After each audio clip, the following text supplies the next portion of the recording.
ജയിലിൽ കഴിയുന്ന എൻ വാസുവിനെ ദേവസ്വം മന്ത്രിയായിരുന്ന കടകംപള്ളി സുരേന്ദ്രൻ ന്യായീകരിച്ചതാണ് അദ്ദേഹത്തിന്റെ സംശയം നിഴലിക്കാൻ കാരണം.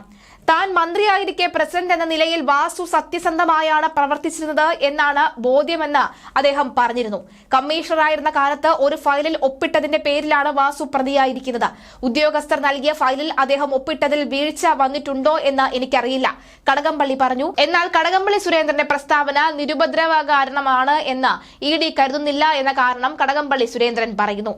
മുഖ്യമന്ത്രി പിണറായി വിജയൻ എന്നിവരുടെ വിശ്വസ്തനായിരുന്ന വാസു കമ്മീഷണറായിരുന്ന കാലത്തും പ്രസിഡന്റായിരുന്ന കാലത്തും വാസുവാണ് സർക്കാരിന് വേണ്ടി കാര്യങ്ങൾ തീരുമാനിച്ചിരുന്നത്. യുവതികളെ ശബരിമലയിൽ പ്രവേശിപ്പിച്ചത് ഉൾപ്പെടെയുള്ള കാര്യങ്ങൾ ക്രോഡീകരിച്ചാണ് വാസു അന്ന് നടത്തിയത്. പത്മകുമാർ പ്രസിഡന്റായിരുന്ന കാലത്ത് അദ്ദേഹത്തിന് അറിയായിരുന്ന പല കാര്യങ്ങളും തീരുമാനിച്ചത് വാസുവാണ്. പത്മകുമാർ സർക്കാരുമായി പിണങ്ങി മാറി നിന്ന കാലത്തും വാസുവാണ് കാര്യങ്ങൾ തീരുമാനിച്ചിരുന്നത്. ഇതാണ് EDയുടെ സംശയം നിഴലിക്കാൻ കാരണം. സർക്കാർ അറിയാതെ ശബരിമലയിൽ സ്വർണ്ണക്കൊള്ള നടക്കില്ല എന്ന് ED ഉറച്ചു വിശ്വസിക്കുന്നുണ്ട്.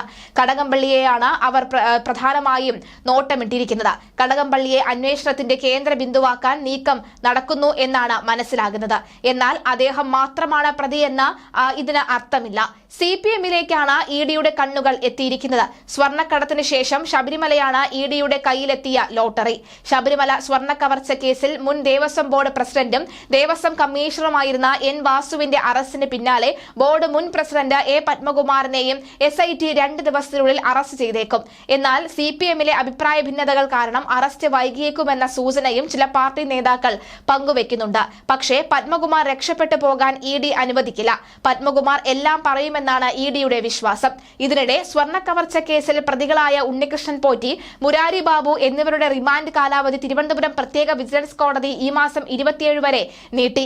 കൊല്ലം വിജിലൻസ് കോടതി അവധിയായതിനാലാണ് പ്രതികളെ തിരുവനന്തപുരത്ത് ഹാജരാക്കിയത്. മുരാരി ബാബുവിന്റെ ജാമ്യാപേക്ഷ പിൻവലിച്ചു. എൻ വാസുവിന്റെ ജാമ്യാപേക്ഷ പരിഗണിക്കുന്നത് കോടതി മാറ്റിവെച്ചു.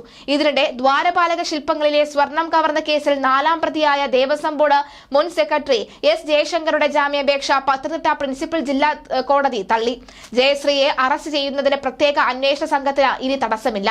വാസുവിന്റെ അറസ്റ്റിൽ CPMലെ പ്രധാന നേതാക്കളുടെ വിയോജിപ്പ് പാർട്ടിയെ സമ്മർദ്ദത്തിലാക്കിയിട്ടുണ്ടെന്നും വിവരം ഉണ്ട്. സർക്കാർ ഇടപെടുന്നില്ലെന്ന് പറയുമ്പോൾ തന്നെ തെരഞ്ഞെടുപ്പിലേക്ക് പോകുന്ന പാർട്ടിക്ക് വലിയ ക്ഷീണമാണ് സംഭവിക്കുന്നതെന്ന് നേതാക്കൾ സർക്കാർ കേന്ദ്രങ്ങൾക്ക് മുന്നറിയിപ്പ് നൽകി.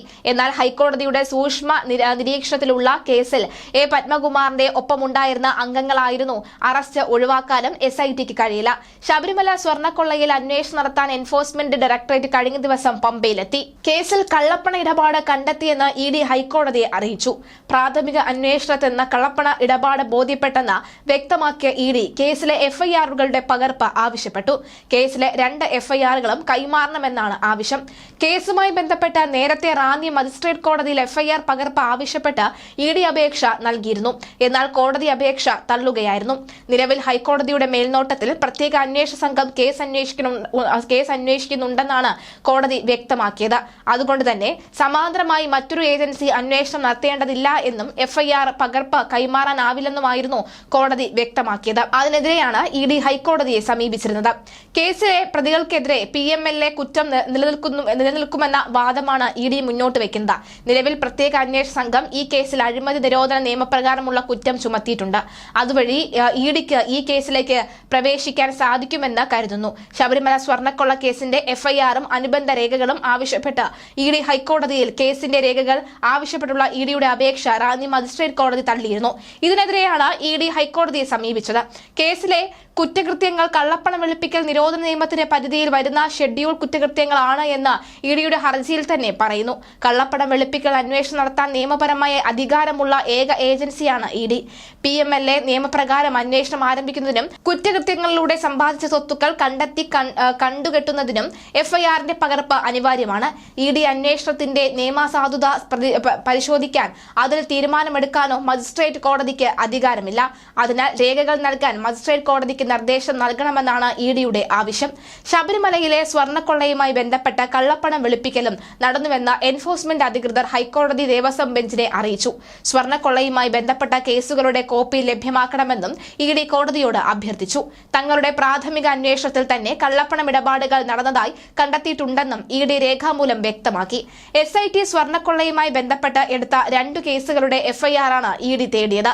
കേസിലെ പ്രതികൾക്ക് എതിരെ PMLA പ്രകാരം കേസ് എടുക്കണമെന്നാണ് ഇഡി ചൂണ്ടിക്കാട്ടിയത്. പ്രാഥമിക അന്വേഷണത്തിന്റെ വിശദാംശങ്ങളും ഇഡി കോടതിയിൽ സമർപ്പിച്ചിട്ടുണ്ട്. കേസിൽ അഴിമതി നിരോധന നിയമം ചുമത്തിയിട്ടുമുണ്ട്. ഈ സാഹചര്യത്തിൽ ഇഡി അന്വേഷണവും നടത്തേണ്ടതുണ്ട്. കള്ളപ്പണം എങ്ങനെ ഉണ്ടാക്കി, അത് എവിടേക്ക് പോയി, ആരാണത് കരസ്ഥമാക്കിയത് തുടങ്ങിയ കാര്യങ്ങളാണ് അന്വേഷിക്കേണ്ടത്. വാസുവിന്റെ അറസ്റ്റും പത്മകുമാറിനെതിരായ നീക്കങ്ങളും CPM-ൽ വലിയ കോളിളക്കമാണ് സൃഷ്ടിച്ചിരിക്കുന്നത്. അതിനിടയിലാണ് വാസുവിനെ കാണാൻ കടകംപള്ളി ചെന്നത്. ഇതും CPM-ൽ വലിയ കോളിളക്കമുണ്ടാക്കി. ഇത് കടകംപള്ളിയുടെ വീഴ്ചയായി CPM കരുതുന്നു. വാസു വാ തുറന്നാൽ കടകംപള്ളി അകത്താകുമെന്ന് കരുതുന്ന നേതാക്കളുമുണ്ട്. രണ്ടും കൽപ്പിച്ച വാസുവിനെ കടകംപള്ളിയെ കണ്ട് സ്വയം രക്ഷയ്ക്ക് വേണ്ടിയാണ് എന്ന് കരുതുന്നവരും ധാരാളമുണ്ട്. CPM-ലെ ചില നേതാക്കളുടെ ദൂതുമായാണ് കടകംപള്ളി വാസുവിനെ കാണാൻ ചെന്നതെന്നും ആക്ഷേപമുണ്ട്. എന്നാൽ CPM ഭയക്കേണ്ടത് വാസുവിനേക്കാൾ കൂടുതൽ പത്മകുമാറിനെയാണ്. 2019-ൽ ദേവസ്വം കമ്മീഷണറായിരുന്ന N വാസുവിന്റെ അറസ്റ്റിന് പിന്നാലെ തന്നെ ദേവസ്വം ബോർഡ് മുൻ പ്രസിഡന്റ് A പത്മകുമാറിലേക്കാണ് SIT നീങ്ങുന്നത്. പത്മകുമാറിനെ ചോദ്യം ചെയ്യാൻ നോട്ടീസ് നൽകിയിരുന്നു. അടുത്ത ബന്ധുവിന്റെ മരണാനന്തര ചടങ്ങുകൾ നടക്കുന്നതിനാൽ അസൗകര്യമുണ്ടെന്നും പത്മകുമാർ അറിയിച്ചിരുന്നു. കട്ടിളപ്പടികയിൽ നിന്നും സ്വർണം കവർന്ന കേസിൽ പത്മകുമാർ പ്രസിഡന്റായ ദേവസ്വം ഭരണസമിതിയെ ക്രൈംബ്രാഞ്ച് പ്രതി ചേർത്തിരുന്നു. KT ജയശങ്കർ, അതുപോലെ തന്നെ പാലവിള, N വിജയകുമാർ എന്നിവരായിരുന്നു അന്നത്തെ ദേവസ്വം ബോർഡ് അംഗങ്ങൾ. കട്ടിളപ്പാളി ഉണ്ണികൃഷ്ണൻ പോറ്റിക്ക് കൈമാറാൻ എക്സിക്യൂട്ടീവ് ഓഫീസർ നൽകിയ കത്തിൽ ഉണ്ടായിരുന്ന സ്വർണം പൂശിയ എന്ന പരാമർശം ഒഴിവാക്കി ദേവസ്വം കമ്മീഷണർ N വാസുവിന്റെ ഓഫീസിൽ നിന്ന് നൽകിയ ശുപാർശ ദേവസ്വം ബോർഡ് അതേപടി അംഗീകരിക്കുകയായിരുന്നു.